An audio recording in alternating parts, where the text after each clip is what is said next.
This is TWIS. This Week in Science, episode number 813, recorded on Wednesday, February 24th, 2021. How to choose your roach. Hey everyone, I'm Dr. Kiki, and tonight on the show, we will fill your head with dating, gliding, and fighting. But first, thanks to our amazing Patreon sponsors for their generous support of TWIS. You can become a part of the Patreon community at patreon.com/thisweekinscience. Disclaimer. Planet Earth is in big trouble. Pandemics, global warming-induced weather patterns, the lack of sustainable solutions capable of overcoming human laziness. The end is not in sight, but it is a good sight closer than it was just a few years ago. And yes, some humans are working really hard to ensure that changes are made to keep this planet habitable. Meanwhile, Mars. It's not ready to live on, not just yet, but the worse it gets here on Earth and the faster we need to come up with solutions to survive here, the better Mars looks. It won't be for everyone, but for anyone that does go there, one thing they will need to bring with them is This Week in Science, coming up next. I've got the kind of mind that can't get enough. I wanna learn everything. I wanna fill it all up with new discoveries that happen every day of the week. There's only one place to go to find the knowledge I seek. I wanna know what's happening. What's happening? What's happening this week in science?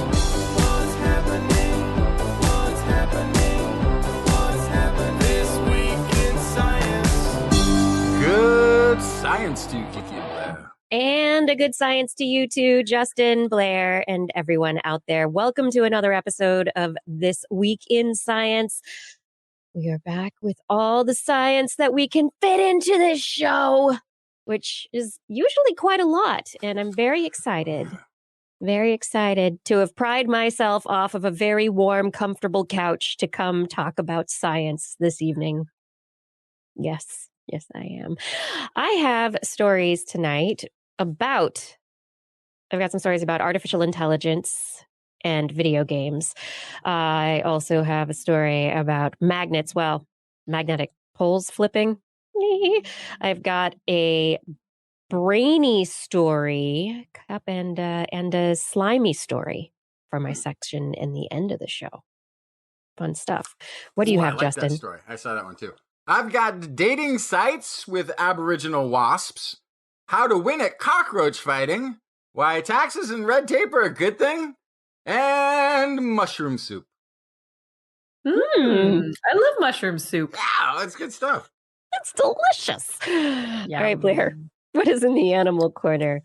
I wish mushroom soup. I have about it. Cloned ferrets and monkeys watching TV. And then I also have a fun story about an underwater glider. Underwater glider. Yeah. Like a fish. Just imagine a paper airplane underwater. For For science. Great. For science. Yeah. For science. All right, I will do that. Everyone, as we jump into the show, I would like to remind you that if you have not yet subscribed to TWIS, you can do so on YouTube, Facebook, and Twitch. You can also find us all places that podcasts are found. Look for This Week in Science, and our website is twis.org. Yeah. That's it. That's where it's been. It's been there for a while. It's been there for a really long time. It's still there. It's just Waiting for you. the website that keeps on being a website. Webbing. That's right. As long as I keep paying the bills for it. All right. Justin, your disclaimer today reminding us of going to Mars and Yeah, wouldn't that be nice to go there one day? the robots that we are sending there in our stead. Last week, it was the night before the Perseverance landing. And this week, we are about 6.5 days since a successful landing of Perseverance on the surface of Mars. Yeah, it was pretty exciting. It was very exciting. And All right. The 7 minutes of terror. We, for the first time as of Monday, have a video from NASA that brings together footage from off-the-shelf cameras. They decided, finally, how many years have we been saying, put a camera on it and send images back, right? Let's see some real video of what actually happened. Well, off-the-shelf camera, a couple, 2 or 3 of them actually, and off-the-shelf microphone, and they sent back a video that is outstanding of the 7 minutes of terror. For the first time, we have video of humans, well, our robots, landing on another planet. But I did want to share with everybody the first audio from another planet. We have a microphone on Perseverance, and it was able to record, not during landing, because that was very violent and really loud and probably didn't get very good audio. It didn't work.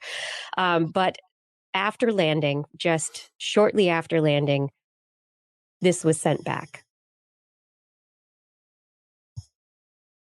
This freaking science. And what you hear right now. Yeah. Yes. Wait. Is that our theme song playing on Mars? I think I heard it. Sounds like it. Yeah. I think it's carried on the breezes of Mars. Yes. But that sound is the sound of Perseverance itself, the electronic sounds that the rover was making, and the sounds of the wind. And they have taken out the sounds of the rover. And that's the sound of a gentle breeze. On a microphone. Yeah. On a microphone. You can't mic wind. It's not a thing that you can really do successfully and have it sound like anything interesting. I'm sorry. It sounds like... No, I think that's very cool. I'm not saying it's not cool. I'm just saying, like, somebody blowing into a microphone or wind on a microphone. Ooh, like, it's just not the, you know what I mean? It's just doesn't really, like, hearing the drill operate, maybe, when it's doing the drilling, that might be cool. I don't know. Or if there are other sounds, because perhaps it'll be capturing sound when there's a Marsquake. Perhaps it'll be capturing sound. Who knows? I mean, is there a dust storm going to get going at some point? Will the sound of the wind increase? What kind of information can we get from being able to hear? I don't know. Blair does not seem impressed. She's over there yawning. Okay. I got when we were watching it, we were watching it sort of live. And you were talking about that 7 minutes of terror, like we're gonna lose communication, can't tell what's going on with the thing, it's gonna hand off to another thing. But it's an 11-minute delay. So even though everybody's waiting for this 7 minutes, it has already happened. It had already taken place because the delay was 11 minutes at that time. Yeah, and I'm seeing in the chat room, terror is a strong word, says Fada. I don't think so for the individuals who spent the last, 8 years on this lander. Right. And even though they had one job. They literally had one job for 8 years, is to make sure that at the end of this 8 years, nothing goes wrong. I'm not sure about that number. You keep repeating my 8 years, but I'm not 100% sure about that. Well, we have images from the surface of the surface of Mars, from the area, from the Mars Reconnaissance Orbiter as well, showing the variety of objects that have been left on the surface of Mars. We have a heat shield well off to the east of the landing site. We have the landing site itself. There is a location where the sky crane descent craft actually flew off to and potentially exploded. There's a picture that's been released of a giant cloud. We don't know whether that is a dust cloud from landing or if it landed and crashed and exploded. And we don't know that for sure. There's also another shielding component that's off on another area within this landing site of Jericho crater. And knowing it's all there, I think, is very interesting. This human debris, our leftovers, signs of humanity on a distant planet. Even though it's within our solar system, it's a distant planet. And this is humanity reaching out. And science and engineering are taking us there. And it's just incredible. And as soon as we get there, we start littering. Come on, guys. Can we clean it up a little? So also I checked not tell them exactly who we are on the first day. Just so I don't get a million tweets about this. So it's been 9 years, I guess, since Curiosity landed, which is where that number was in my brain. But Perseverance has been going for about 11 years, the project. Anyway, I am very, very excited for NASA. I am excited for all the individuals who have been spending a good part of their career in developing this mission. Now, the scientists who are going to get to run the science part of the mission. I'm looking forward to all of the results that come from this, and it's going to be so exciting moving forward. I just after Curiosity, there were all these bits of information that came out. Insight brought us bits of information, and this will just give us even more. And I know they're far away from each other, but can they go to each other and interact? And they are actually social distancing. Yeah, they are like we are. Yeah, I just think it would be cool to get pictures of a rover on Mars, right? No, we didn't go to Mars to take selfies. Everybody needs to stop with the selfies. I don't know. Mars. I think it'd be kind of cool. It kind of would be, actually. Yeah, it would be cool. But we are placing these rovers in different places around the red planet so that we can answer a variety of scientific questions and spread our resources around. If we only looked at one spot, it had all the rovers looking at each other. Our findings would be more later. Like when the place is riddled with robots. I just want pictures of robots on Mars. That'd be very cool. Yes. I mean, when little Ingenuity's up and going, he could go over and take some photos. Yes, and thanks for mentioning Ingenuity. Ingenuity phoned home, and everything is good to go. That little helicopter will be soon into the Martian skies. Which I can't wait for that. I'm very excited about that. Yes, and Michael Gibson is saying also, as we were talking about the different locations, why they chose Jericho Crater is because there are the hints of an ancient waterway there, an ancient lake bed, and they landed, as Michael says, in what is suspected to be a river delta, which is very exciting. Yes, so many fun characteristics to check out and learn about, and we get to learn along with them. So thank goodness we didn't have to worry. We didn't have to be talking about a blown up, exploded Perseverance, and that we can be excited moving forward. But Justin, what's your next story? Let's see. There is a 2-meter long painting in Western Australia's Kimberley region, which has been identified as Australia's oldest intact rock painting. Ooh. And they were able to date it using radiocarbon dating on 27 mud wasp nests that they were collected from. Some of them, so this painting's on the rock wall, but some of it is also over the wasp nests, which has created a very convenient way for them to radiocarbon date the wasp nests that got stuck behind the painting compared to the ones that ended up on top of it on this sort of the roof of this cave. This makes the painting Australia's oldest known in situ painting, says postdoctoral researcher Dr. Damien Finch, who pioneered the new radiocarbon dating technique. This is 600 generations ago. This painting was put on the roof, and they say it gives you an insight into what they were thinking. The painting is of a kangaroo. Maybe not super surprising. But what's sort of interesting is there is a shift to the really old artwork in the cave, because it persists over generations with more and more work showing up later and later and later generations. But the oldest artwork is life size. If you're gonna make a kangaroo painting, you make it the size of a kangaroo, obviously. And then at some point they realized, you know what? We could make the really small depiction of a kangaroo, and we know what it means.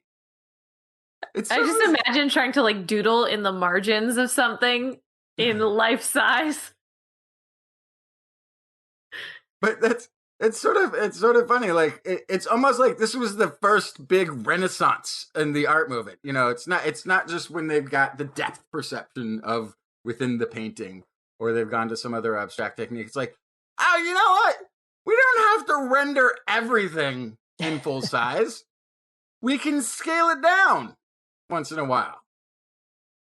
Yeah. So it also helped in dating some of the other art, because a lot of the works are sort of painted over previous works. They sort of overlap in some areas. So you've got this these wasp nests behind. They can be radiocarbon dated. And then you've got maybe paintings that are overlapping that one. You sort of know what order they came in after. And you have other wasp nests that are in there, and those can get radiocarbon. So they got it back to between 17,500 and 17,100 years ago. Dr. Sven Oosman from the University of Western Australia School of Social Sciences, one of the project's investigators, said the rock paintings would unlock further understanding of some cultural history, and points out something interesting. This iconic kangaroo image is visually similar to rock paintings from islands in Southeast Asia dated to more than 40,000 years ago, suggesting, to him at least so far, a potential cultural link between the 40,000-year-old paintings and the 17,000. So and he says it might mean that there's even older rock art that they haven't found yet in Australia. Right. So he's saying that this is like a ancestral lineage of peoples who have, we could potentially tell that because of characteristics of the art. I'm just thinking, don't you think your art would evolve a bit over like 20,000 years? Maybe change a few details here and there, use some new material. Yeah. But if it doesn't, and that might be kind of the thing, like, we looked at this. You look at the stone tools that were being used. Some stone tools didn't change for 1,000,000 years. Yeah, they got passed down. You learn it to think. There wasn't a big cachet on innovation. Apparently, people weren't totally getting impressed with the new way to make a kangaroo cave art. People look at that as like, that's not how we do kangaroos. Where are you from? You're not part of tribe if you can't make kangaroo like we make kangaroo. Okay, fine. I'll just go put back. I'll fix it. I'll make it life size. It's not that hard. I can do it. But there wasn't, make it bigger. It must have also been like, if you got too creative, I think in the ancient times, tried eat that berry for the first time that you hadn't seen anybody eat. Tried to take on that prey that no one else seemed like they ever hunted before. Like, right. I think it usually ended badly. Mm-hmm. I'm just gonna, I'm sleeping outside this winter. I'm not even going in the cave. I'm done with the cave. It's too stuffy in there. Never saw him again. Well, until the following spring. Still, yeah. It must have been bad trying to be too creative back then. Anyway. Yeah. Don't be so creative. Just survive. Just survive. It was just hard enough just surviving, playing by the rules. Yeah. Blair, what about gliding through life? Oh, yeah. I just want to glide. So if I was trying to send a robot into the ocean to survey areas of the ocean, what are my limiting factors for that robot? It has to be waterproof. Fuel? It has to be waterproof for sure. Energy? How long is it going to last? Pressure might be if it goes too deep. Sure. Mm-hmm. And then also, if it's super loud and has a giant propeller on it, you think you're going to see many animals? Drive off everything. And it's dark down there, too. Mm-hmm. Yeah. So, this is a study from Purdue University. This is actually Nina Mahmoodian, associate professor of mechanical engineering. She actually started this project in 2012. Everything's 2012 today. At Michigan Technological University. And she has since developed, tested, peer-reviewed, now sent out, Ruffy. Roughie, as in, isn't that how you spell orange, Ruffy? Is the research-oriented underwater glider for hands-on investigative engineering. Aha. So now you're just making things fit acronyms. But anyway, ultimately, what's cool is it's highly maneuverable. It's low cost. And it is a glider, which means there are no external moving parts. It looks like an underwater paper airplane, as best I could describe it. So they also can last a lot longer. So a robot, an ROV can just last a few hours a lot of the time. This guy can go for weeks to months between charges because there's less moving pieces. So there's a lot less to charge, essentially. And so that can be deployed for days to weeks to months. And it doesn't have those moving pieces, so it's not going to scare away animals. It's shaped like a torpedo with a static rear wing. So for those of you listening, you can look it up. There's some really cool videos. There's a YouTube video that shows exactly how it works. But basically what it does is it pumps water into ballast tanks to change its buoyancy, which provides the glide path angle. Is it going up or down? And then to control its pitch, kind of which direction it's pointed in, they shift weight forward and backward. And then they also steer with inner components mounted on a rail that rotates. So you can imagine, you know what I was thinking about was, this is like me as a 90s kid. They had those pens that would vibrate, that were like squiggly pens. Do you know what I'm talking about? Mm-hmm. Yes. So the way that those worked was there was a weight that was off center that was rotated around with a gear.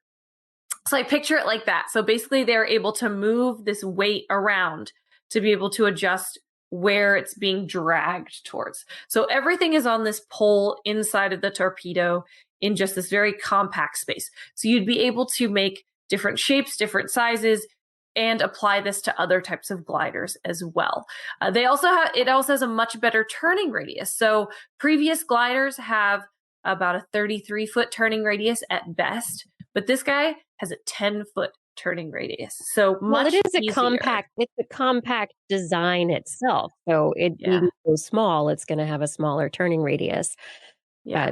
Absolutely. Yeah. And so it was such a compact turning radius, and it was so much more maneuverable than previous gliders that they could actually test it in the swimming pool, which I thought was very cool. So they've used it in the swimming pool. Yeah. And then they've since also sent it into ponds and lakes to measure algal blooms, but they hope to send it out much farther, like to shipwrecks, underwater. To shipwrecks. Like yeah. Very cool. Mm-hmm. Yeah. Yeah, I wonder if they could develop designs that are not just for short-term use, but that could maybe like recharge and go out for longer periods of time and be more autonomous. But put some solar panels on it, and when it's powering down, just have it surface, and then collect, and then go back down. Yes. Yeah. Exactly. Yeah. You're following me. Yeah. See you in a couple years, buddy. And now I'm following you with a story about artificial intelligence exploring video games. Yes, I did say artificial intelligence exploring video games. Researchers have been playing with artificial intelligence algorithms, a group of them that they are calling Go Explore. And Go Explore, they set on Atari games, including Montezuma's Revenge and Pitfall. And I like the Pitfall game. Yeah, Pitfall was super fun. Okay, and so when you are playing the game as you're going along, you have a memory of where you've been, what you've seen, kind of what areas you've tracked through, and you know what the goal is. You always have the goal in mind, but you can keep from getting distracted. You can keep from getting sidelined. You can kind of figure your way around things. And so the question is, how do researchers start teaching artificial intelligences, these algorithms, to do the same thing? So these generally intelligent agents, these algorithms, sometimes they just get unmotivated. They're not properly motivated to actually find So the you need goal. some kind of proper carrot for the artificial intelligence. Are they just getting bored? Are they getting bored with the Positive video game? reinforcement or Well, it's negative reinforcement? I don't know what works on robots. kind of. So what they say is that say you have a house, a map of a house, and the house has a refrigerator in it, and the AI is supposed to find the refrigerator. Well, if you're trying to get them to the refrigerator, what they say is that someone might provide a reward only when the refrigerator is reached. But since there's only one refrigerator in the entire house, there are a lot of actions that are required to get to the refrigerator. And so you kind of have to have mini rewards all along the way to keep the motivation up so that keeps going. And so they write also a denser reward. For example, the Euclidean distance to the refrigerator can be deceptive. Naively following the reward function may lead the robot into a dead end and can also produce unintended and potentially unsafe behavior. For example, like trying to open the cat. Yes. The refrigerator. Yes. Or, falling down stairs because they didn't properly, avoid them, for example. So you have to figure out how to space the rewards so that there are denser mini rewards. And then also you have to keep the algorithm from getting detached, which is that it stops returning to places. And maybe those places are important to ending up at the end goal, but because they've already visited them, it's like the Roomba that never goes to like the one corner of your room and it's full of all the hairballs. The room, you're like, why wouldn't you go there, Roomba? And the Roomba's like, I'm detached. Algorithms. Algorithms also get derailed. So that means instead of going back to like a save point or a safe space that they've already been before exploring back to that other space. So instead of coming back to a place repeatedly, they'll get derailed and end up going off and be like, I think I'm going this way now. So there are lots of issues to deal with, and the researchers cataloged, they changed a lot of these things with the Go Explore because they gave Go Explore algorithms the ability to have lots of those save points so that the algorithm might start at one point and then move out from it, but then make a new save point after it's covered a certain amount of space and be able to move forward. Anyway, long story short, because of the adjustments they made to these factors within the Go Explore algorithms, they were able to get these AI to by far beat the best human player on Montezuma's Revenge. Like it just blew humanity out of the water when it comes to playing Atari games. Just got the super high score ever scored. It's superhuman, the score, its performance on this game. And in the process, because of what they've learned, they're hoping that they will be able to not just have AIs show us, how much better they are at video games, but actually help us in things like molecule discovery or drug discovery or any of these very large data sets that have to be explored and sites remembered and paths taken. And maybe this kind of artificial intelligence algorithm can help us in our data and intelligence capturing moving forward. Yeah. Go explore. But it's just like you said, it could also be used to dominate online video gaming, and It can as well. No humans are allowed to play anymore. Or anything else that people want artificial intelligence to do. Yeah. Anything. I mean, that's we talk about it like, we could find a cure to a disease because we're doing a science show. If you're in the financial speculation sector, you might go, now would be a good time to short sell GameStop because the robot told me to. And then somebody else's robot's going to be like, hey, I got an idea. Somebody just short sell GameStop. But it could happen across the financial markets instantaneously, back and forth. War of the AI is probably going to be the most impactful outcome of this. Right. So, I mean, at some point, it's going to be AIs battling AIs. Coding, hacking, AI hacking computers. No digital data safe anymore. Everybody goes back to paper. Everybody has to go back to paper because the AI can hack everything in the future. There's going to be downsides. I know you don't want to hear about them, but I'm just You mean terrified. There will be pitfalls? Oh, I love that game though. The jumping over the elevator, it was like an archeologist game, I think. And he's went over there and jumped over there. And always fell in the pit. Always. Oh, the pit. The gators get you once in a while. It's gonna happen. It's all in a day's pitfalling. Pits, quicksand, rolling logs, fire, rattlesnakes, scorpions, and crocodiles. Pitfall Harry must jump over or otherwise avoid these obstacles by climbing, running, or swinging on vines. She had to Google it. She had no idea what we were talking about. I played Atari games, but I wasn't aware of quite a large library of them, let's say. I think that was one of the rare Atari home video game, and you could play it at the arcades, like the early arcades. I think that was one of them. Yeah, it was. That's where I always fell into the pits.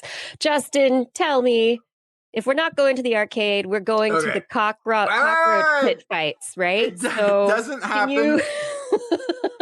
It doesn't happen often, but like anyone else, it happens to all of us occasionally. You're walking down the back alley path of some part of town that has seen better days.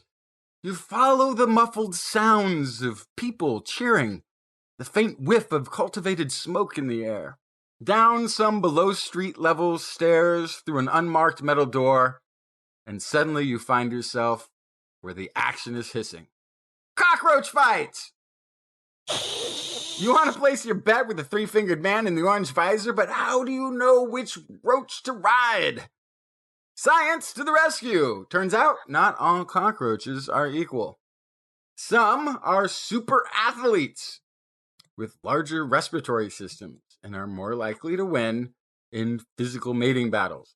So this is research published in the journal Animal Behavior, led by Dr. Sophie Mauls of Anglia Ruskin University.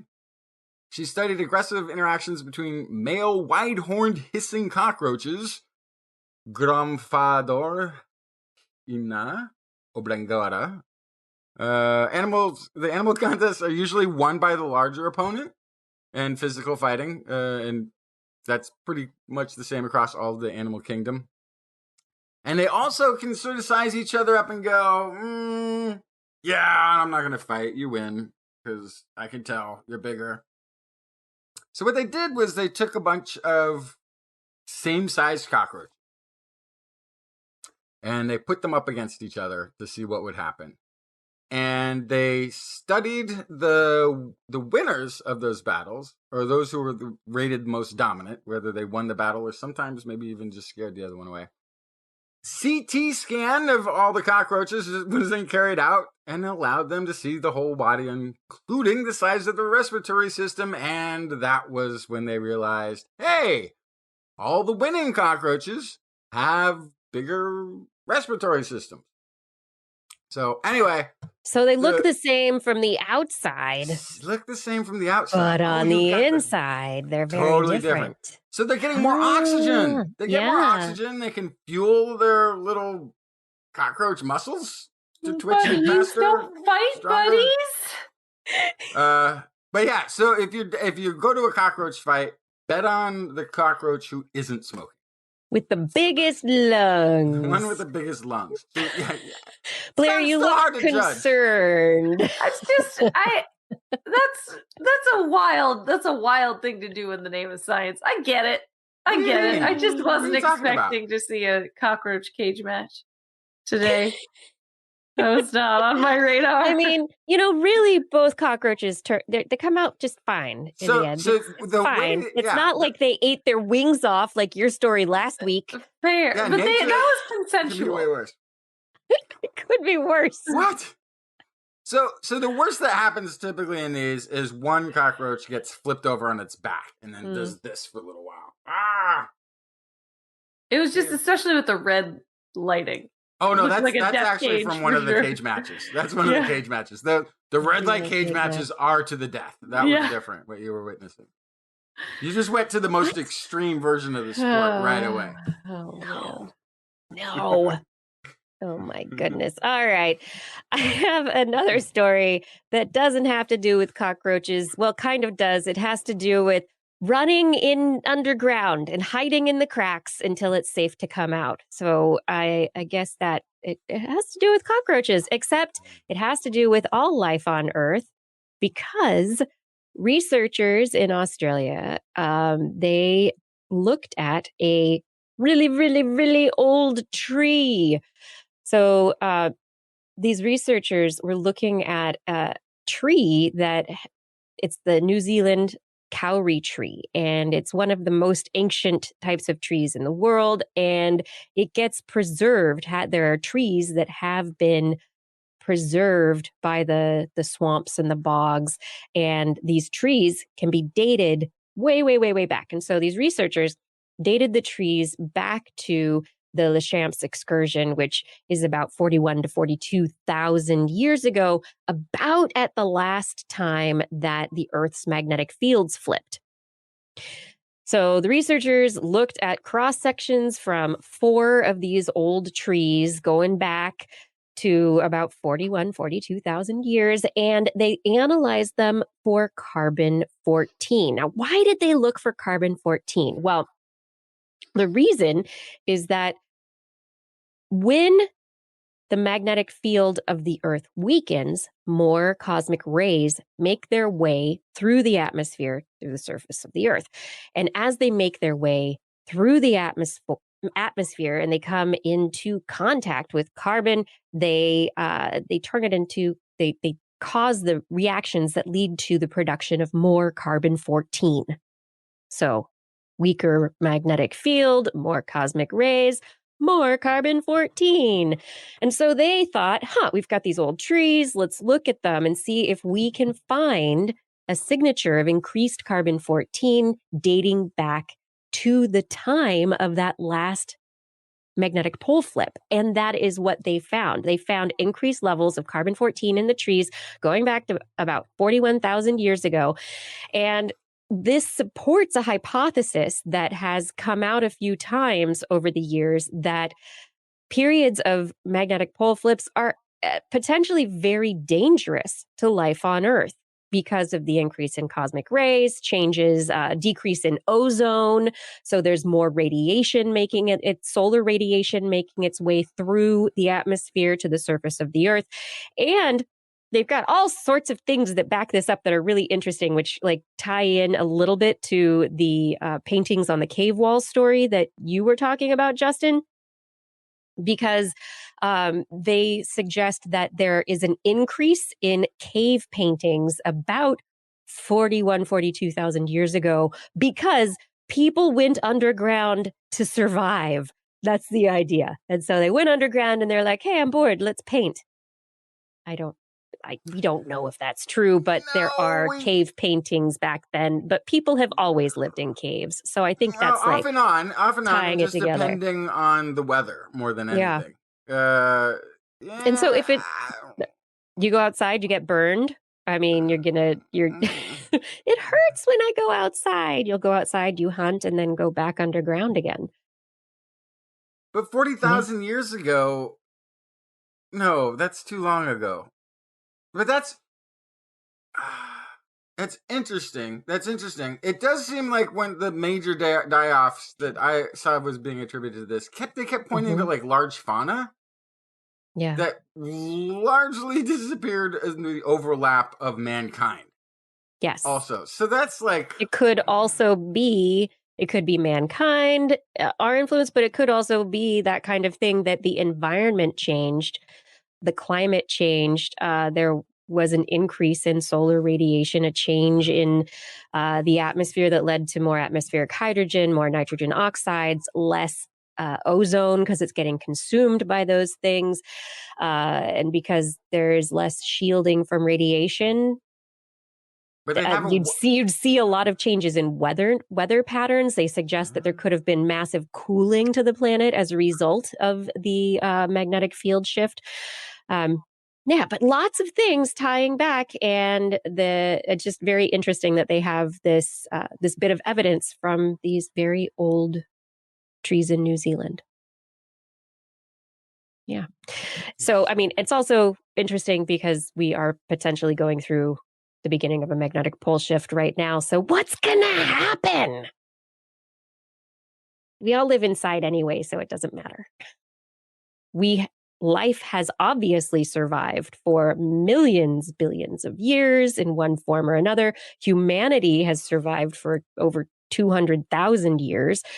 Humans in one form, primates, have survived for much, much longer. So it's not as though this is something to be really concerned about, but really, what should we be concerned about? We don't know. I think it's very interesting. I am fascinated by this question, and I hope that you are too. This is This Week in Science. If you just tuned in, welcome to the show. Thank you for joining us. If you've been here all along, we are so glad you're here once again. Oh, hey, do you need a TWIS shirt or some kind of a mouse pad or a mug or something? I don't know, maybe you need a new hat to shade your face from all that solar radiation? Head over to TWIS.org and click on our Zazzle link to find a bunch of TWIS merchandise that will help support the show. We appreciate your support. All right, everybody. Back to the show. It's time for a COVID update. Oh, it's that time, huh? Yes.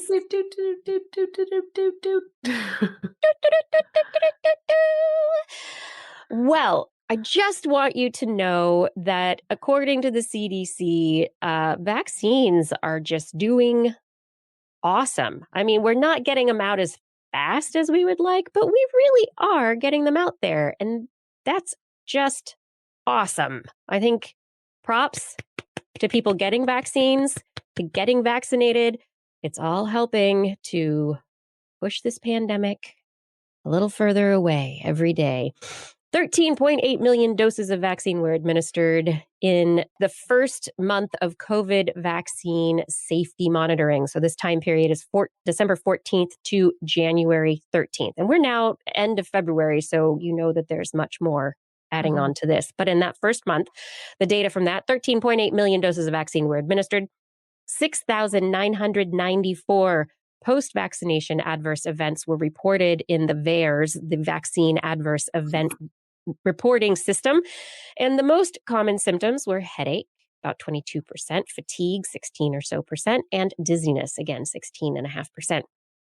Anaphylactic reactions were reported in approximately 4.5 out of every million vaccinations, which is similar to the rate that's expected for inactivated seasonal flu vaccines. So it's to be expected and not anything out of the ordinary, which is great to see. Adverse events were more likely to be reported after an individual's second dose than their first dose. And additionally, within the data, there were 100, let's see if I can get the exact number. There were 113 deaths reported in the adverse reaction database. However, all of the information has been looked at, and they have confirmed that it does not seem as if any of those were actually as a result of receiving the vaccine. that all of them were just other reasons, but were reported because they were within the 2 months of getting the vaccine itself. So I think it's also important to note these numbers of the adverse reactions: 22% headache, 16% fatigue. So if you talk to friends and family who've gotten the vaccine and you look at social media and stuff, you would think that number was like 95%. Yeah. But part of the reason is that the people talking about it are the ones who had bad reactions. So first of all, you're going to hear more out of the people having a bad time than the people who didn't.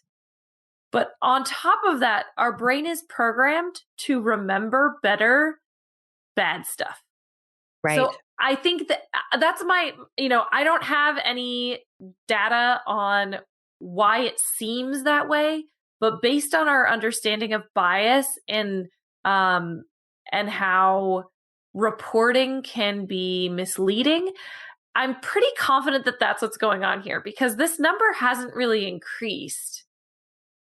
But right. It really feels like everybody's saying like, oh my God, I got a fever and a headache from the second dose. But that can't be true, because that's not what the data says. I think it really is a reporting problem. Yeah, I would think I think that as well. I mean, it's not everybody who's having these problems. It's usually the case. We have a negativity bias. Yeah, exactly. Yeah. Right. Yeah.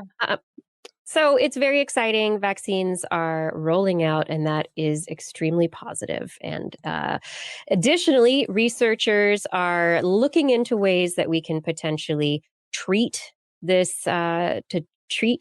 COVID-19 moving forward. A research team at Penn State University just reported on their investigations of the SARS-CoV-2 spike protein, in which they did some fun maneuvering to look really closely at the spike protein itself. This is the part that binds to the ACE2 receptor. They used amide hydrogen deuterium exchange mass spectrometry, HDXMS. And so they used this to bounce hydrogen deuterium off of the molecules that make up the spike protein as it was binding to an ACE2 receptor, so that they could actually see what was happening. So this deuterium oxide, they use heavy water deuterium oxide, and this probe, they let it come in there, and it's like getting a footprint, but getting these little tiny snapshots as the components come together to see exactly what happened. The researchers say if you put the spike protein and ACE2 receptor into a solution that's made with deuterium, the surfaces and more floppy regions on both proteins will more readily exchange hydrogens for deuterium compared to their interiors. And footprints of each protein on the binding partner can be readily identified from areas where you see little deuterium and only detect normal hydrogen. They were able to determine that the spike protein and the ACE receptor is necessary for the activation of what are called furin-like proteases. And these are enzymes that are like scissors, and they come in and they snip off one of the subunits of the spike protein. But it only happens when the spike protein has bound to the ACE2 receptor. And it's like this long distance messaging that happens as soon as that binding happens. There is this long distance messaging, this cascade of cell signals within the cell that activate these scissors to come in and snip the subunit off. And that is what allows the S2 subunit of the spike protein to fuse with the cell membrane. If those scissors don't come around, there's no fusion, there is no viral entry into the cells. And so now that they know this and they see where this is happening. That's brutal. So it's the cell's attempt to get rid of it turns it on. Yeah. It's like, wow, that's brutal. Yeah. So this enzyme should be snipping it up, but it's not. It's helping it. It's helping it into the cells. It's opening it. Yeah. And so now that they know this process and they've seen it more exactly, what they are hoping to be able to get from this is that this cleavage might be a target for inhibiting the virus, and that, so far everybody's been like, no, just neutralize the virus, don't let it bind to ACE2. But maybe there's another set of steps that can be used so that a set of steps. If put that enzyme in every hand cleaner. Yeah. what was this? No, you gave us the solution. Put that enzyme, spray it in the air, put it everywhere, man. Activate the thing when it's not in a cell. To get it to open up, and it's done. That's all that it was. Yeah. History. Yep. I don't know. I mean, maybe somebody's trying something like this. I don't know. But it's very interesting in light of the various mutations that are occurring and how these variants, with their increased transmissibility, their increased binding to the ACE2 receptor, how are they changing? And how does that affect the furin cleavage? And how can we get in the middle of that to affect it? And so it's neat to know that this kind of research is going on. Blair, do you want to talk about gorillas and selfies? Yeah, it's never a good idea to take a selfie with a gorilla. I would not suggest it. I would never do it. Nope. Ever, never, ever. But I guess there is this thing called gorilla trekking with mountain gorillas, which is part of ecotourism. And so there's a whole thing where people go and they get to see these gorillas in the wild, and so maintain a distance of 7 meters in between them and the gorillas, but they don't. So where this is really a problem is last month in January, some gorillas in San Diego Zoo got COVID, which proves that it can jump from humans to great apes, which is not a surprise. There's lots of diseases that we share with monkeys in general, with primates, and then also especially with apes, chimps, gorillas, stuff like that. So Oxford Brookes University looked at about 100 Instagram posts from gorilla trekking tourists, and they found that they were extremely close and they were not wearing masks. They were definitely close enough that they could get these gorillas sick. Because wildlife, and they're just like, I'm in nature. I'm outdoors. Why do I have to wear a mask? They're not thinking of the gorillas as other beings. Now, most gorillas you see in a zoo are Western lowland gorillas. They are in trouble. They are reduced numbers. They are endangered. The mountain gorilla, there's about 1,000 of them left on Earth. They are very scarce and very endangered. And so if they get COVID, it's not good. No. So this is focusing on one species, of course, but there's lots of tourism locales where people are in close quarters with primates.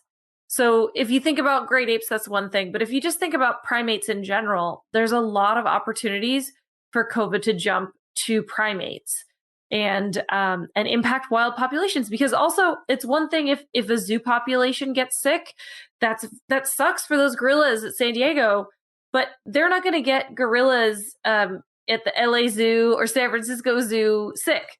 It's confined at least, right? Yeah. But if you get a wild population sick, it could get others within their troop sick. It could get other primates that live nearby them sick. It could jump to other species. There's lots of opportunity for it to get out there and get worse and also mutate, right? Yeah. Like the more species it ends up in, the more it can mutate. And, as a former zookeeper, this was not surprising for me to hear, because if we had a cold, if we had any sickness at all as a primate keeper, we had to wear full PPE. We had to wear a mask. We had to wear gloves. We had to tie our hair back, and we had to scrub in and out our boots. So there's an understanding that we're so similar genetically that you have to be so careful. So these people that are going on gorilla treks and taking selfies with wild animals in close quarters without masks on Stop. Well, I hope that they're at least the people who are giving these treks, who are taking people into close quarters with these animals, will require masking. Because if these people are traveling in the first place during a pandemic, it makes me wonder whether or not they're the type to wear masks in the first place. Can we just not do gorilla treks during a pandemic? How about that? How about just no? How about it? As I've said before, Don't feed the monkeys during a pandemic. If you love nature, go nowhere near it. That's the best. That's the best way. Don't try to commune with it. Don't take a selfie with it. Just stay away from it. Or wild. Go volunteer for a research project in the wild. This is a great thing you can do. It's called an Earthwatch trip or anything like this. So you can actually go for like it's like a flat fee. You do like a 10-day or 7-day trip. You participate in conservation research. Yeah. And you get to stay in this exotic locale. It's pretty cool. I really want to do that. That's the type of vacationing I want to take. That sounds like a blast. We should do crowdsource for the three of us to do one together. Yeah, let's do it. Anyway.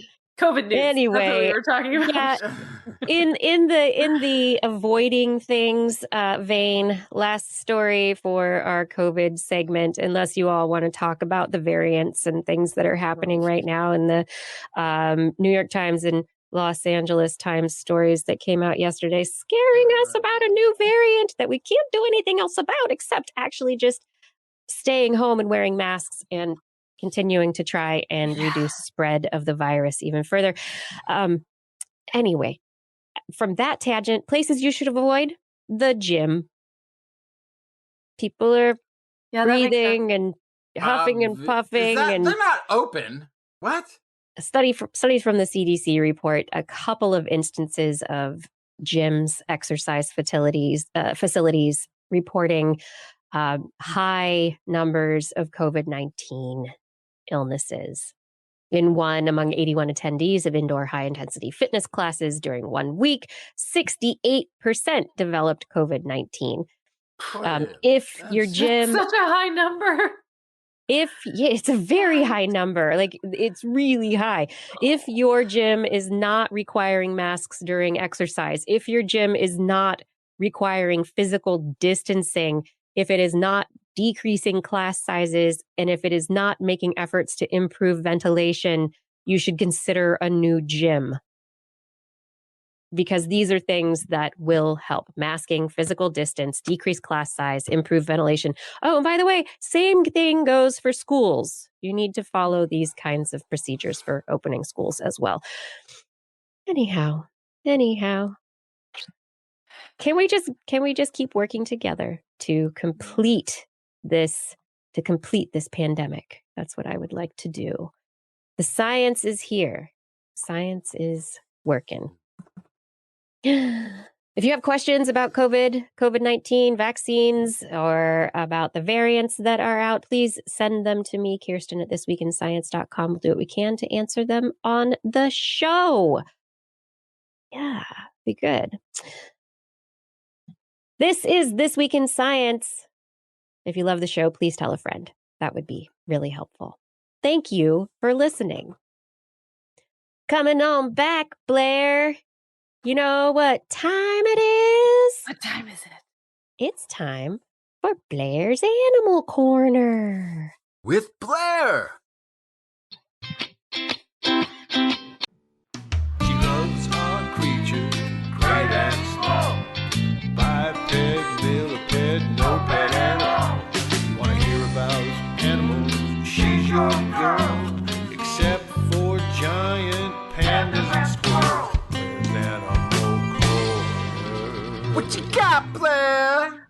Oh, the Animal Corner tonight is full of heartwarming goodness. Oh, yay! Yeah, balance out that COVID update we just did.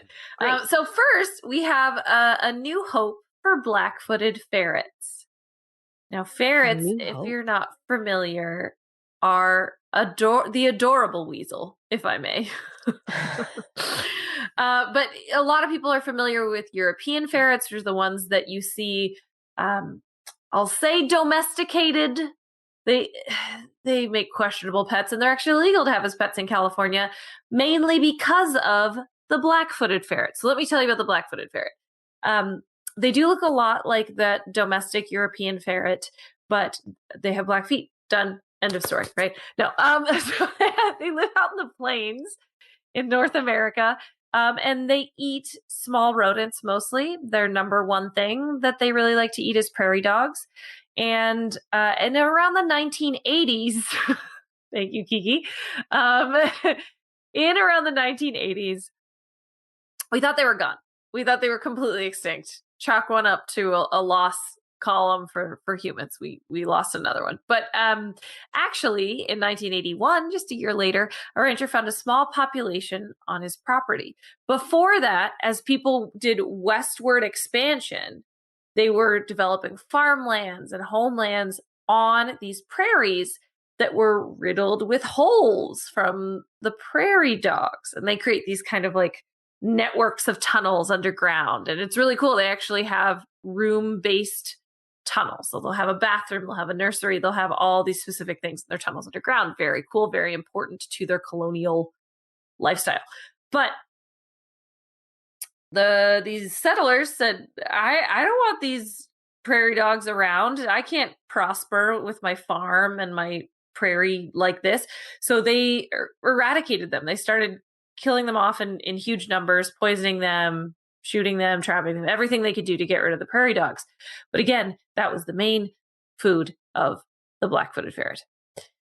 So their population just plummeted. And so, as I said, in the 80s, they thought they were gone. In 1981, they found a very small population, and they pulled them all out of the wild for some captive breeding. So this is one of those situations where if you only have a handful of individuals, if you just let them do their own thing, they wouldn't make it more than a couple more generations. But if you can pull them in, figure out how best to, in the 80s, you didn't have their genes, but you did know who was related to who after one generation. So you can kind of manipulate things so that you're ending up with the least inbred individuals. It's the most genetically viable individuals for the most iterations. And so right now, there's about 650 alive today, which is a good start. But the thing is, that's all from 7 original ferrets. Talk about a population bottleneck. Yes, exactly. So they tried to get more of them to reproduce, but only 7 of them were able to reproduce. So that is a huge lack of genetic diversity, huge bottleneck. So this new story is, this is a collaboration with U.S. Fish and Wildlife Service, of course, ViaGen, Revive and Restore, Pets and Equine, the Association of Zoos and Aquariums, and San Diego Zoo Global. They have cloned a black-footed ferret. They used frozen tissue that was stored as part of the frozen zoo that we talk about all the time at the San Diego Zoo. They've been collecting tissue samples for endangered species for a while. And so this was from a ferret that was christened Willa. She died in the mid-1980s. And they were able to use pretty much the exact same method that they used to clone Dolly in 1996, the sheep, very first cloned animal. So they used a surrogate mother of a domestic ferret, the European ferret, with this donor egg. This project actually started back in 2013, so it's been a long time coming. But finally, Elizabeth Ann was born in December. Elizabeth Ann is so cute. I know. So good. Yeah. Elizabeth Ann is just adorable, and now I would like a cloned ferret, please. Don't. They're bad pets. Go volunteer at a zoo. And that photo, I didn't know they made sound stages specifically for ferrets. Oh yeah, for sure. Yes, animal photo shoots are a thing. Yeah. So actually, this is the very first clone in the United States of an endangered species. It's been done in other countries, but this is the first time we've done it here. And this is important because she will be able to inject some genetic diversity, which is kind of a funny oxymoron, genetic diversity from a clone, right? Yeah. But this is going to be some genetic diversity that they'll be able to inject into this gene pool of ferrets. Right, because it's from an individual that was deceased before this population. It's Right. from somebody else from outside the population of the original 7. Exactly. Yes. Yeah. And so in case you're wondering, I kind of teased it before. The reason you can't have ferrets in, I believe also Oregon and California is because they're escape artists. They're really good at getting out. And if European ferrets got out, they would basically take over the black-footed ferret territory. They could start taking their burrows, they could start taking their food, they'd start taking their resources. So it'd be a concern that this endangered species would get robbed of their niche, essentially. Yeah, competition. Yeah, absolutely. So these guys are perfect in the wild, the black-footed ferret, in their own spot. These selective bred individuals slowly being re-released into the wild. Hopefully they won't have a disease come through that affects all of them because they're so genetically related. But for right now, it's doing okay. It's doing good. Cloned endangered species. There you go. Yay! Happy Elizabeth Ann. Yes. And from Elizabeth Ann to Saki monkeys in Finland. What? Yes, Saki monkeys in Finland. This is actually a follow-up to a story that I presented last year, which is why I was so excited to bring this story. I was like, this looks familiar. And as I kept reading, so do you remember last year, I talked about monkeys in a zoo that were given a tunnel-shaped device to play different sounds and that they really liked traffic sounds? You remember this? I don't remember that. Yeah. So they were given the option of rain, music, silence, or traffic. And they preferred traffic. So we had a whole conversation about, is that because they're zoo animals? Right. Is it because they haven't grown up in the wild? They grew up in a zoo. And is that what? Yeah. Okay. Or is it because it's similar to sounds that they'd hear in the forest? So, anyway. So ultimately, that was kind of the funny initial story that came out of this. But step 2, what do you think step 2 of this study is? It's TV. Visuals. They give them television now? Yeah, pretty much. I mean, really, it's more like a tablet, I suppose.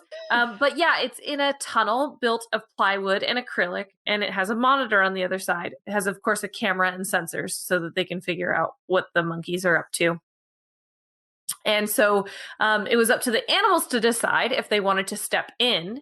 When they go in, the sensor recognizes them there and it turns on the TV. So they could decide, do I want to watch TV right now or do I not want to watch TV right now? And then they would see a video of the week. So during the study, the videos that played were sea life, like fish and jellyfish, wiggly worms, other zoo animals like zebras and deer, abstract art, so like moving abstract colors and stuff, or lush forests. So it was hard for them to identify exactly what their preference was because there was a video of the week every week, so they couldn't pick. But what was clear was they spent most of their time watching worms or underwater scenes. Worms are interesting because they eat worms. But that also those were the things that were available in the middle of the study. So they didn't randomize what was available when. So that means it could have just been when they finally realized how the system worked and they weren't sick of it yet. So difficult to say. It requires further study to figure out what they really like. But what they did find out was that they could really see and discern things on the video because, for example, they tried to lick and eat the worms on the screen. And they even went around to try to see if the worms were behind the screen. Monkeys. Yeah. So they could definitely those monkeys see there. I want them. What was on the screen. The other thing that's interesting here is that compared to groups that had no video content, those groups showed more intense grooming and scratching, which is a sign of stress. Wait, which group? The one that didn't have the TV. The one that didn't have the TV was more stressed? Well, so they did not test. No, Yeah. So this is where I have to be sciencey about it. Okay. They did not test hormone levels. They did not pull hairs and test hormones. They did not test blood pressure. No. They didn't look at adverse medical impacts or anything like that. So they have like no data here except. But the monkeys that had TV did more hair combing. No, the opposite. They did less scratching. Because the scratching is like a bird over preening and pulling out their feathers, So you'll see sometimes if an animal has an adverse behavior like that. This does happen in primates a lot in captivity. If you can't figure out exactly what their issue is, but they'll over scratch and they'll have. It's a lot more complicated than that, but yes, they'll have like a hairless area because they've been scratching a lot. Mm-hmm. And so people spend their entire careers trying to figure out what this animal needs. And it depends from individual to individual. But if this was an option, if this was something in the barrel of potential things to give to an animal who's showing these adverse behaviors, if a TV is one of them that could help them reduce stress and reduce this kind of adverse grooming behavior, that would be a really cool way. And also not that expensive. You just need a wood tunnel with plexiglass and an iPad behind it. So be pretty easy, pretty inexpensive to offer. I will also say when I was a zookeeper, we used to play videos for a lot of the primates when it was really rainy or when they were recovering from a medical procedure and they were shut inside. We would show them videos and they would definitely watch them. Lots of Disney movies, actually. Oh, that's funny. I wonder if they get to pick, right? Yeah, I'm just wondering if the individuals that if they didn't get the videos, the reason that they're itching and scratching is because they are lacking stimulation or they're jealous because they don't have TVs to watch. Yeah, I don't know if maybe it's a dominance thing. Or, I feel like they probably didn't have visual access to the same other group. Areas. Yeah. So I would guess that I don't know for sure, but based on what I know about how these things are usually set up, I would guess that they were in a separate enclosure. But yeah, I'm not sure. It's a good question. Yeah. I don't know. Thanks for bringing these two feel-good stories. Mm-hmm. Monkeys watching TV. Aren't we all? Tonight? Worms. Oh, that's my favorite. I hope the monkeys watching their TVs right now are thinking, "Oh, this show, it's great. It's just missing some worms." Right. Here's a worm. Oh. This is This Week in Science. Thank you all for watching. Thank you so much for joining us for another episode of This Week in Science. If you enjoy TWIS, please consider heading over to our website, twis.org, and clicking on the support us on Patreon button. If you support us on Patreon, you will continue to help us bring this show to you every week. We really do our best to do this over and over again in a fresh and fun way, bringing you new stories and new guests, new content every week. I mean, who wants to watch This Week and Last Week in Science, or This Week and Last Week in just the same week as always in science? That's not what we do. And it's because of you and your support. So please head over to twis.org, click on that Patreon link, and choose your level of support. $10 and up, and we will thank you by name at the end of the show. Thank you for all of your support. We really cannot do this without you. All right, Justin, you ready to tell us a story? You got some news for us? Yeah, I got a couple of stories. What makes a stable society? Is it income inequality? Is it a willingness to believe in false information? Could massive deregulation and zero taxes lead to the longevity of a nation state? I don't think I've ever heard of anything like that. I don't know if anybody's ever really proposed that, but some people have actually sort of leaned in some of those directions. Studying the journal Current Anthropology by Purdue University. Didn't we have another Purdue story earlier? Anthropologists assembled data on 30 pre-modern societies and conducted a quantitative analysis on the features and durability of these societies to see which ones had good governance. What made a good government? Results showed that societies based on broad, equitable, well-managed tax systems and functioning bureaucracies were more likely to have political institutions that were open to public input and more sensitive to the well-being of the populace, and lasted longer. There weren't very many to choose from, though. From about a quarter of the ones that they had in those 30 sort of fit into the sort of good governance. For more than a century, it's accepted textbook account that democracy was just a Western phenomenon, which, it kind of was around before that to various levels. But, it's sort of interesting. It overwhelmingly demonstrates that authoritarian regimes that have broad discretion over a nation's wealth tend to start to use it for more personal and political gain, as opposed to the welfare of the nation state as a whole. Right. And when you weaken a nation state, it tends to not stick around.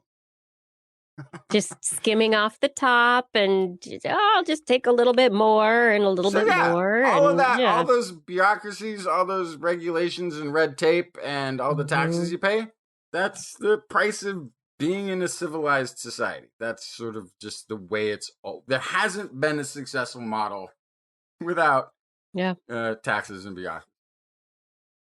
And the bureaucracy does help to hopefully stop that authoritarian control or use of the funds. You could be going anywhere from checks and balances as a thing, or one of the things they sort of pointed to is there's a sort of a positive feedback loop when people are paying taxes and they know what they're being spent on.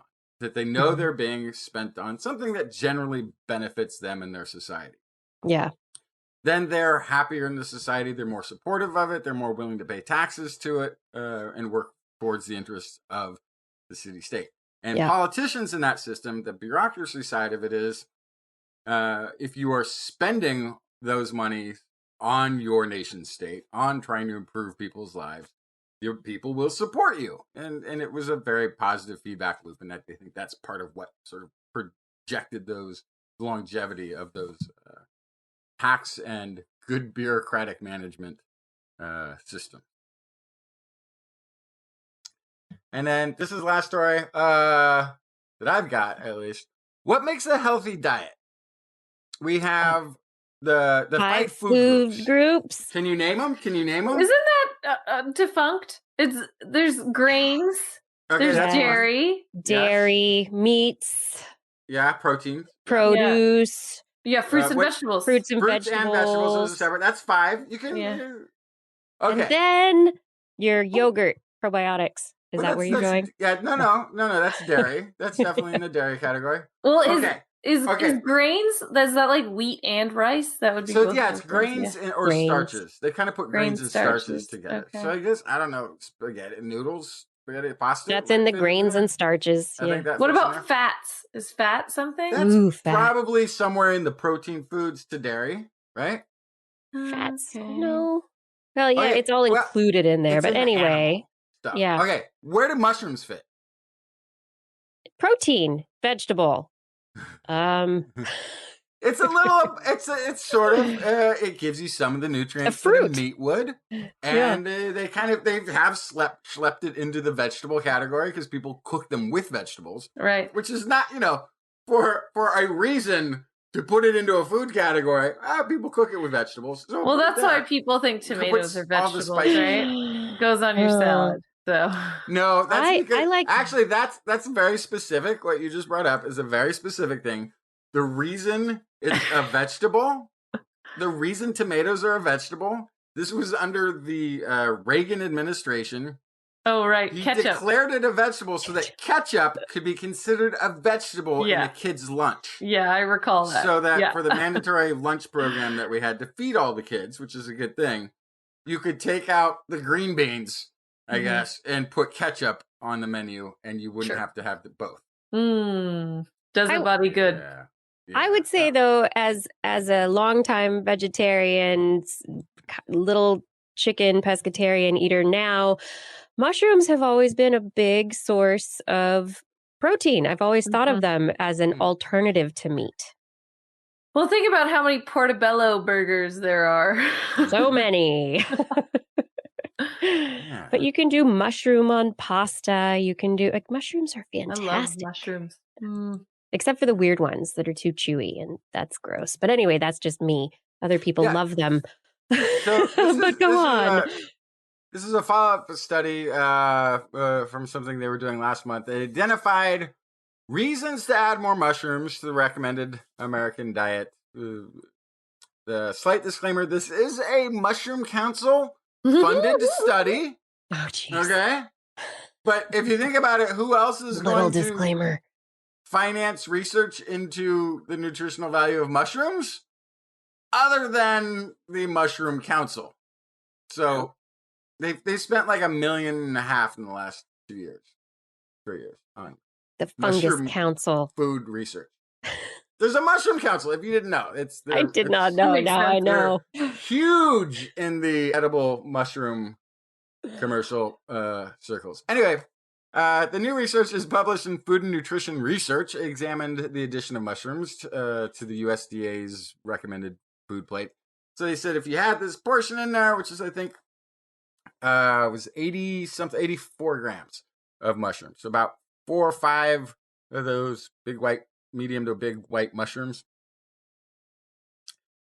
Increased several shortfall nutrients, including potassium, as well as vitamin B and minerals, and had minimal impact on calories, sodium, or saturated fat.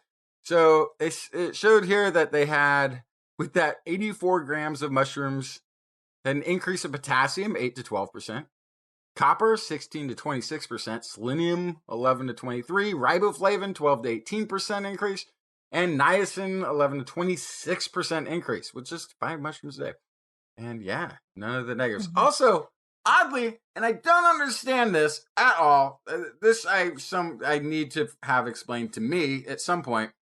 Mushrooms exposed to UV light increased vitamin D by 67 to 90%. Interesting. So so they have a process similar to animals in that vitamin D conversion, that sunlight converting cholesterol into vitamin D, probably. So what you're going to tell me of those blacklight posters of psychedelic colored mushrooms? This is full of vitamin D. It's true. It's true. They fluoresce. Mm-hmm. It also found an increase in a lot of other micronutrients that are supposed to be good for you, but the FDA hasn't really said anything about whether they're good for you yet, but it has like some other increasing stuff too. So what I thought about this is like how perfect for all of the Nordic and all of Canada, I guess. For the Pacific Northwest. Or the Pacific Northwest, where people aren't getting any sun. Yeah, hello, Eric in Alaska, right? Here's a way. Get yourself a UV light. They should just pre-UV light them. I don't understand. It seems very specifically like when, I don't know if you can still do it once you've bought it from the grocery store. Let's move on from couch research into a bit of a seasonal change. Spring is coming. Right? Isn't that going to come pretty? What? Blair, you are the least enthusiastic. Because what does it matter? Ever been on this show? Maybe it has to do with a lack of mu opioid receptors. Or maybe she has too many. Researchers. Spring looks like fall in San Francisco. It's still foggy. Like it doesn't change. There. Yeah, but I want you to know that researchers decided to look at this question of how opioid receptors in the brain are associated with seasonal changes. Do our receptors in our brain change with the seasons? We already know that there are changes to the brain with respect to other neurotransmitters. So dopamine, serotonin, these other neurotransmitters and their receptors also go through seasonal changes. And these researchers are like, well, opioids may be someplace to look as well. Our body produces natural opioids. It's also involved in socio-emotional behaviors. And so they said, let's check this out. Now, interestingly, these researchers are in Finland, in Turku. And so they were looking at changes in day length as the indicator of seasonal change. And in Finland, they have extreme day length changes. So they looked at humans who had been PET scanned, positron emission tomography, and over a period of time. And they looked at their brains to see if there was a change in what are called the mu opioid receptors, or in their acronym in their paper, MOR, MOR, the MOR signaling. And while they found a slight change, and it wasn't like a huge link, what they did find enough of a signal in the change in mu opioid receptors, the MORs in the brain, in areas related to socio-emotional cognitive processing. They did find a small link. And so it's very interesting that in addition to these other neurotransmitters, there is now this link with the opioid system and seasonal mood changes, perhaps. They also looked at changes in the brain in the opioid receptors in mice, and they looked at how they changed in their mood over months. And there are a lot of interesting things brought up in this study as evidence, as sources for their ideas moving into this study. Some of them that I found really interesting in the spring, when the most extreme mu opioid receptor changes have taken place. So that you've got the most opioid receptors in this period of time. It's a period of time in which a lot of opiate suicides and overdoses take place. So there is a link, according to them and the work that they cited, that the summer months are kind of like the sun and everything's happy kind of months. And then the long, dark Finnish winter changes these opioid levels. People turn to opiate abuse, and then this culminates in a very negative way by springtime after a season of dark depression. But all this aside, what they are very interested in considering is this link between the opiate system, the natural opioid system in the body, and seasonal affective disorders and other mood disorders. We know that the other neurotransmitters are connected, and now we know that there's a little more evidence that this system is connected to that as well. And why wouldn't it be? Yeah, I think Norway is too far north.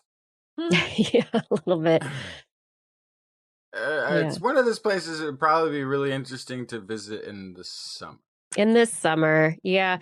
I found the significance of this study originating in a far northern country that experiences 23 and a half hours of darkness in the winter, to be looking at these, for people to be asking these questions, whereas more equatorial areas, people might not be, day length is more steady, right? And where you are on the planet makes a difference, but it's interesting that our brains adapt regardless of where we are because of the differences in day length, and day length can impact our behavior because of those changes to our brain. So I think that's where it really gets really interesting. So I think it's also interesting because maybe like 10 years ago, if you had talked about getting a sun lamp, people would have looked at you like you were talking about crystals or something. But I guess now there's actually a body of research where you could actually go to a doctor and they could prescribe you a sun lamp. Yeah. That could actually happen, which would be great if you could find a way to help people through seasonal depression. Not that there's anything wrong with pharmaceuticals, but if you could get around that and get through it by getting them a sun lamp, that would be really great. And you could even figure out exactly how much you would need. You would say like, okay, you have to put it on for this long every day. I don't know. It's very interesting. I would like to see it turned into actual treatment. That'd be neat.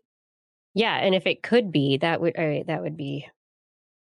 would be amazing.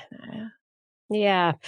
And my last story for the night has a bit more whimsy to it than the previous story, figuring out our own brains. How about figuring out slime mold? Yes. Brains. I mean, no, slime mold doesn't have brains, but how do they do things?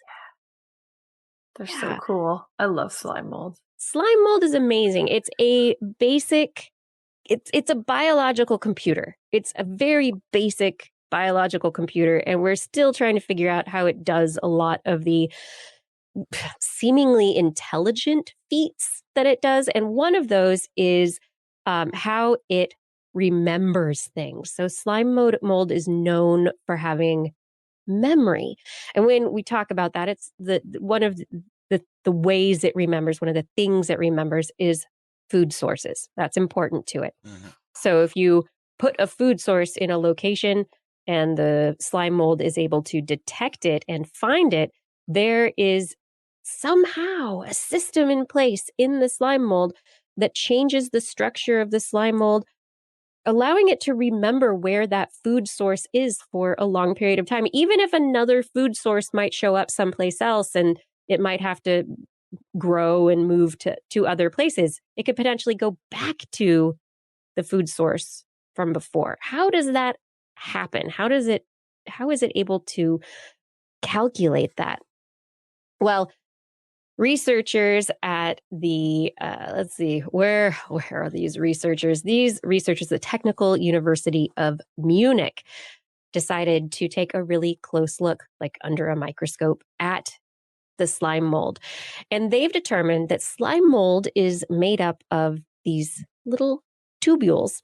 And when it is exposed to a food source or something that it might be interested in, what it does is it causes the release of a chemical. And that chemical then spreads through the slime mold to other areas of the slime mold to say, the food is over here, grow in this direction.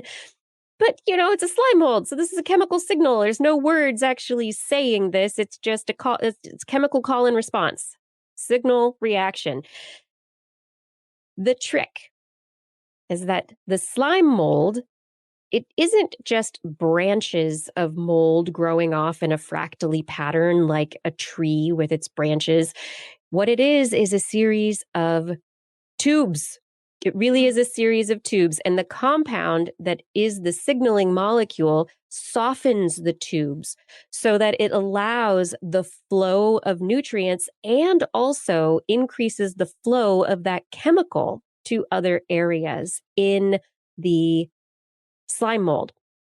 And so the branches, the tubes, get bigger and they grow, and they enable more stuff to flow through them, and they allow more growth to take place.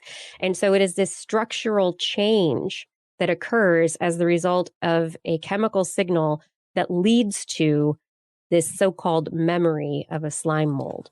So the structure is indicative of memory. But you're talking about structure. So maybe I have misunderestimated. Yeah. Can we have the picture back up?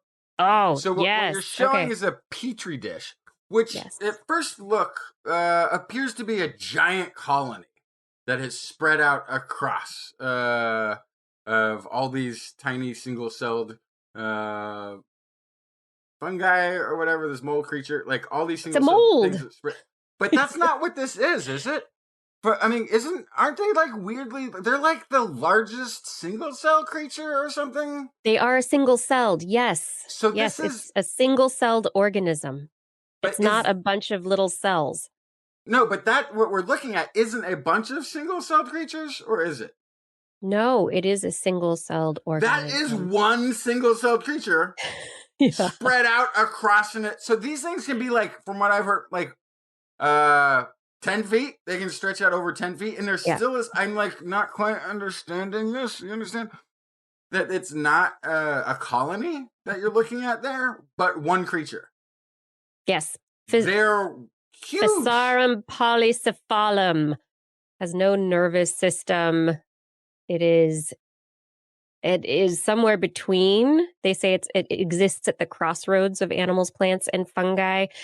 Yeah. It is a link between, I guess, the ancient eukaryotes. It's the most alien thing. Yeah, it's a single. It is a single cell. Yeah, and it's made up of these tubes. Bunch of tubes. It's a network of tubes. Picture that we had up there. And it looks like a sprawling colony that has all these little, like you said, sort of fractally branches going off as it's sort of colonizing the petri dish. But it's not. That's the one creature. Yes. Single creature. Insane. Yeah, so it's not communication between different organisms, between different cells. It's just it. It's just it. It's as if a neuron. It's like a neuron sending an action potential or, any signal down its length, except there is no neuron. It's just the cell, the organism. That is what it is. I remember we reported 100 million years ago on somebody had like hooked up some sort of microchip thing to a slam mold and got it to move in different directions. It could like joystick control it to move around. It's a really strange creature. Mm-hmm. It's an incredibly strange creature, but they're fascinating, and being able to understand how it is able to do what it does will tell us a lot about, about the basics of memory. What is needed for memory? What is needed for behavior? How does when you break it down to the ultimate, simplest form, which this pretty much is, how does it work? And so it's very interesting that what is happening in this particular case is it is a structural change brought about by chemical signals.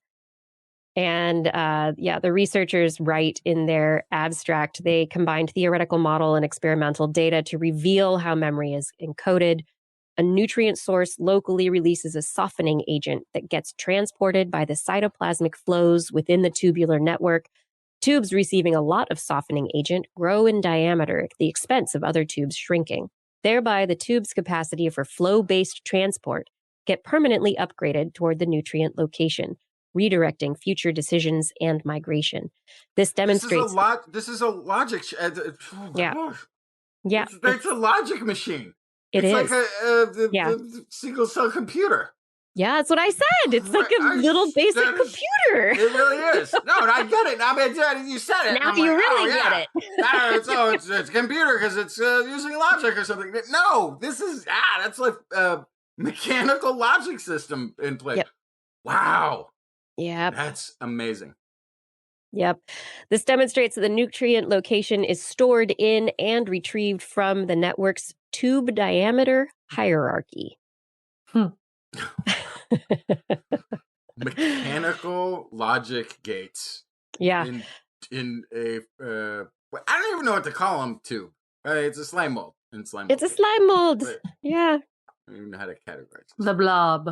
All I have to say is that after this story, I think slime mold is totally tubular, man.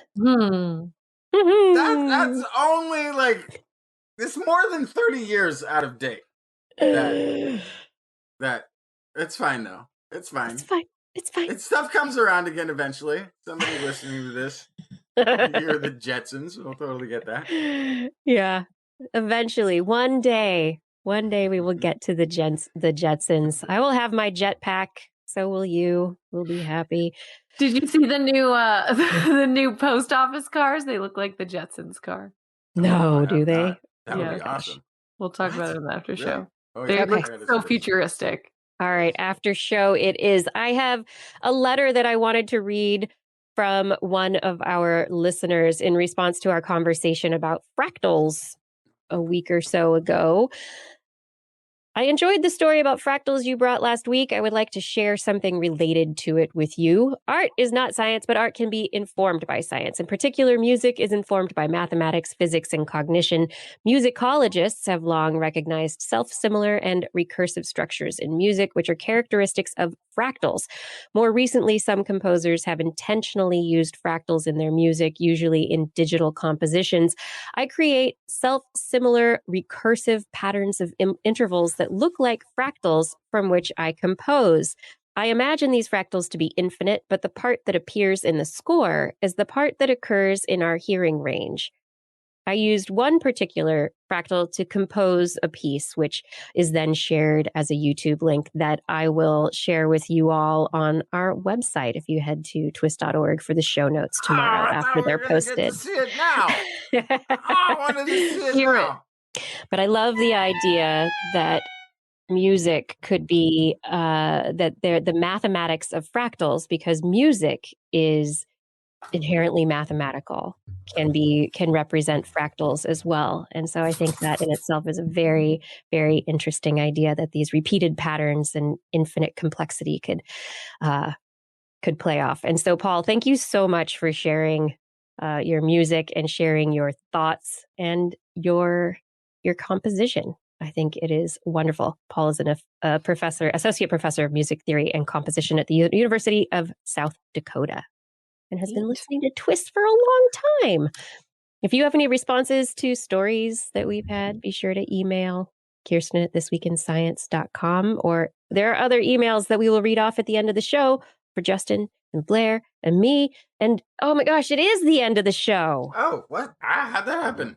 We made it to the end of the show. I want to say thank you to people. Thank you for joining us, for listening, for being here, for enjoying the science. I hope you did enjoy the show. I would love to give shout outs right now. Fada, thank you for your help on social media and with show notes. I would love to thank Gord for manning that chat room and heading over to Twitch a couple of times now, I've seen. I'd also like to thank Rachel, our new assistant, and thank you to Identity for recording the show. We really could not do this without your recordings. Additionally, I would like to say thank you to our Patreon sponsors. Thank you so much. Woody MS, Andre Bissett, Chris Wozniak, Dave Bunn, Vegard Shefstad, Hal Snyder, Jonathan Stiles, a.k.a. Don Stylo, John Scioli, Guillaume, John Lee, Ali Coffin, Gaurav Sharma, Shubru, Darwin Hannon, Donald E. Munda, Stephen Alberon, Daryl Myshak, Stu Pollock, Andrew Swanson, Fred S104, Sky Luke, Paul Runovich, Kevin Reardon, Noodles, Jack Brian Carrington, Matt Bass, Joshua Fury, Shauna Nina Lamb, John McKee, Greg Riley, Mark Hessenflode, Gene Tellier, Steve Leisman, a.k.a. Zima, Ken Hayes, Howard Tan, Christopher Rappin, Dana Pearson, Richard, Brendan Minish, Melazon, Johnny Gridley, Kevin Railsback, Flying Out, Richard Porter, Christopher Dreyer, Mark Mazzaros, RDM, Greg Briggs, John Atwood, two fabulous thespians, Rudy Garcia, Dave Wilkinson, Rodney Lewis, Paul, Rick Ramus, Mount Sutter, Philip Shane, Kurt Larson, Craig Landon, Mountain Sloth, Jim Drapeau, Sarah Chavez, Sue Doster, Jason Olds, Dave Neighbor, Eric Knapp, E.O., Kevin Parachan, Aaron Luthen, Steve DeBell, Bob Calder, Marjorie Stanton, Marjorie and Paul Stanton, Paul Disney, Patrick Pecoraro, Gary S., Tony Steele, Ulysses Adkins, Brian Condren, and Jason Roberts. Thank you for all of your support on Patreon. And if you would like to support us on Patreon, head over to twis.org and click that Patreon link on next week's show. We will be back Wednesday, 8 p.m. Pacific time, broadcasting live from our YouTube and our Facebook channels and from twis.org/live. And if you want to listen to us as a podcast, you can search for This Week in Science where podcasts are found. Really cut through all the silly stuff in between. If you enjoyed the show, you can get your friends to subscribe as well. For more information on anything you've heard here today, show notes and links to stories will be available on our website, www.twis.org. And you can also sign up for our newsletter while you're there. You can also contact us directly. You can email Kirsten at thisweekinscience.com, Justin at twistminion@gmail.com, or me, Blair, at blairbaz@twis.org. Just be sure to put TWIS, TWIS, in the subject line, or your email will be spam filtered into the tubes of a slime mold. Oh. You can also hit us up on the Twitter. We're at TWIS Science, we're at Dr. Kiki, we're at Jackson Fly, we're at Blair's Menagerie. We love your feedback. If there's a topic you would like us to cover or address, a suggestion for an interview, a haiku that comes to you in the night, please let us know. We'll be back here next week, and we hope you'll join us again for more great science news. And if you've learned anything from the show, remember, it's all in your head. This Week in Science. This Week in Science. This Week in Science. This Week in Science, it's the end of the world. So I'm setting up shop, got my banner unfurled. It says the scientist is in, I'm gonna sell my advice. Show them how to stop the robots with a simple device. I'll reverse global warming with a wave of my hand. And all it'll cost you is a couple of grand. 'Cause this week's science is coming your way. So everybody listen to what I say. I use the scientific method for all that it's worth, and I'll broadcast my opinion all over the earth. 'Cause it's This Week in Science. This Week in Science. This Week in Science. Science. Science. This Week in Science. This Week in Science. This Week in Science. Science. Science. Science. I've got one disclaimer, and it shouldn't be news, that what I say may not represent your views, but I've done the calculations and I've got a plan. If you listen to the science, you may just yet understand that we're not trying to threaten your philosophy. We're just trying to save the world from jeopardy. Jeopardy. And This Week in Science is coming your way. So everybody listen to everything we say. And if you use our method instead of rolling a die, we may rid the world of toxoplasma gondii. 'Cause it's This Week in Science. This Week in Science. This Week in Science. Science. Science. Science. This Week in Science. This Week in Science. This Week in Science. Science. Science.